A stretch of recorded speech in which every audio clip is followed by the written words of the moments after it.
Assalamualaikum warahmatullahi wabarakatuh. Perkenalkan, nama saya Muhammad Riki Mandari Ardi. Saya dari mahasiswa Universitas Singapura Bangsa, Prodi PJKR, kelas 4B. Di sini saya akan memaparkan atau menjawab pertanyaan soal evaluasi bab 2. Yang pertama, soalnya yaitu apa yang dimaksud dengan titik berat dan letak titik berat pada perubahan posisi badan. Yang pertama, saya akan menjelaskan titik berat. Titik berat adalah titik di mana gaya berat benda atau anggota tubuh itu bekerja atau sering disebut juga titik keseimbangan. Dan yang jika posisi badan berubah, maka letak titik berat juga akan berubah.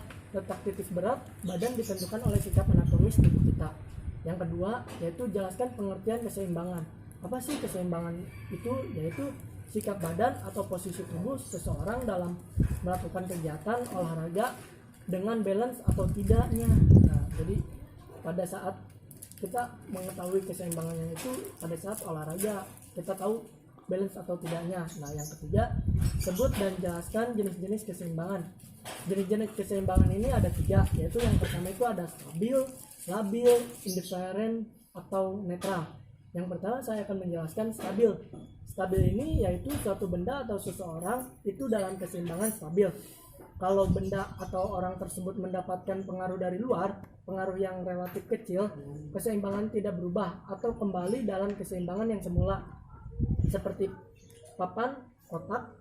Nah, titik keseimbangannya itu adalah di tengah.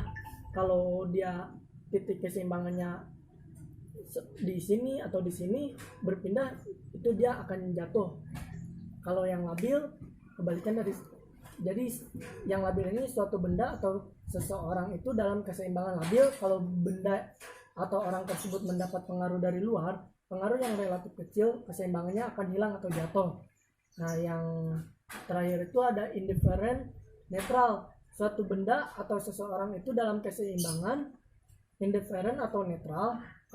Kalau benda atau orang tersebut mendapat pengaruh dari luar, pengaruh yang relatif kecil, keseimbangannya berubah, tidak hilang, atau dalam keseimbangan baru. Nah, maksudnya keseimbangannya berubah atau tidak hilang itu kita berjalan di atas balok kayu. Nah, di saat ada angin atau gangguan apapun, jadi keseimbangannya berpindah tapi tidak jatuh. Nah, itu yang dinamakan indifferent atau netral.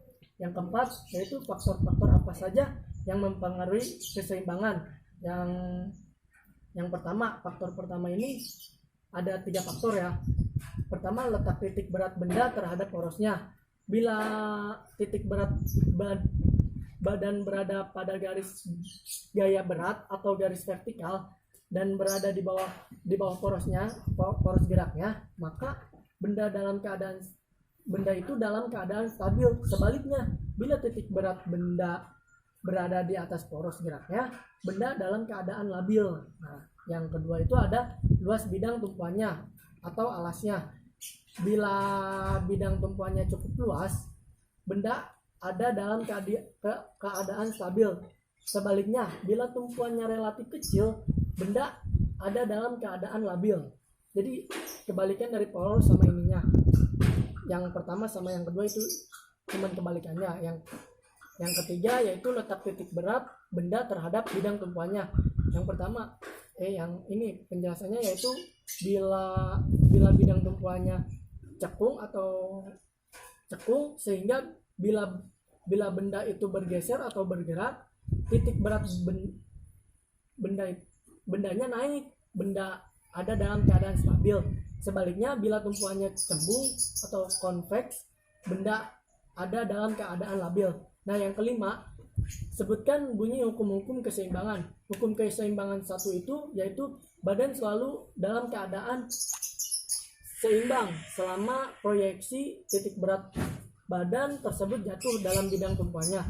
Yang kedua, hukum keseimbangan 2 yaitu berbunyi stabilitas berbanding lurus dengan luas bidang tumpuannya. Artinya makin luas bidang tumpuannya, makin besar stabilitasnya. Sebaliknya, makin kecil bidang tumpuannya, makin kecil pula stabilitasnya. Yang ketiga, hukum keseimbangan 3 itu berbunyi stabilitas berbanding lurus dengan berat benda atau badan, artinya semakin berat badan seseorang, semakin besar stabilitasnya. Sebaliknya, semakin ringan badan seseorang, semakin kecil stabilitasnya. Yang keempat, hukum keseimbangan keempat berbunyi stabilitas berbanding lurus dengan jarak horizontal dari titik berat benda terhadap sisi bidang tumpuannya ke arah benda atau badan bergerak. Artinya makin besar jarak horizontal ke arah tertentu, makin besar stabilitasnya ke arah tersebut. Sebaliknya, makin kecil jarak horizontal, makin kecil pula stabilitasnya.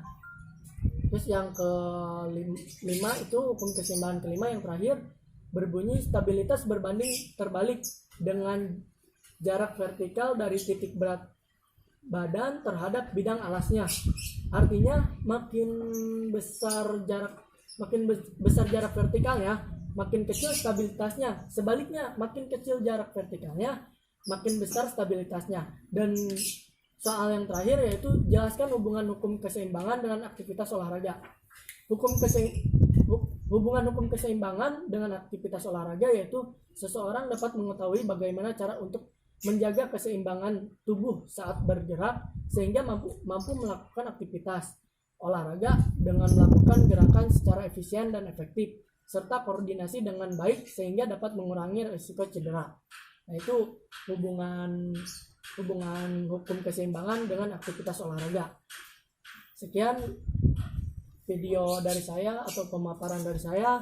Maaf apabila ada salah kata. Wabillahi taufiq wal hidayah. Wassalamualaikum warahmatullahi wabarakatuh.